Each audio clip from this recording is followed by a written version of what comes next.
राज्याचे कणखर लोकप्रिय मुख्यमंत्री उद्या आमदार अजितदादा पवार उद्या महाडला मोठ्या पक्षप्रवेशाच्या सोहळ्याच्या निमित्ताने त्या ठिकाणी येत आहे। मी त्यांना विनंती केली, कारण तेही या बाबतीमध्ये सतत संवेदनशील असायचे की गेले 14 वर्ष मुंबई गोवा रस्ता रखडला आणि विशेष करून अलीकडच्या कालावधीमध्ये माणगाव, इंदापूर या सगळ्या परिसरात आठवड्यातले 3 दिवस प्रचंड वाहतुकीची कोंडी त्या ठिकाणी होत असते। संबंध चाकरमानी किंवा हे सगळे कोकणात गेलेत, तेही आता परतीच्या प्रवासाला मुंबईला सुरुवात करतात। त्याचबरोबर ती पर्यटकांची संख्या मोठ्या प्रमाणावरती वाढलेली आहे। अशा वेळेला त्यांना मी आज विनंती केली, उद्या दादा 5:30 वाजता ढालगर फाट्यावरती थांबणार आहेत, तिथे त्याची पाहणी करतील।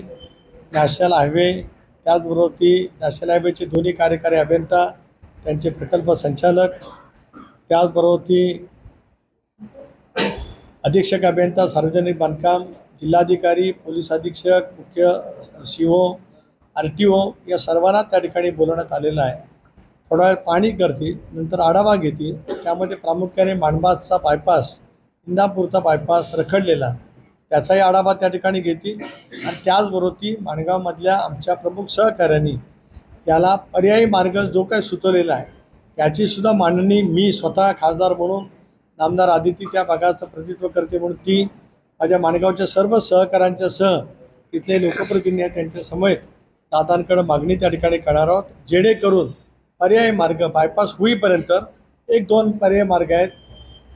नगरपालिकेमध्ये काही रस्ता आम्ही पर्यायी केला होता, जो पामडोली फाट्यावरून त्याच्या अलीकडून तो थेट मोरबा रोडला त्या ठिकाणी मिळू शकतो।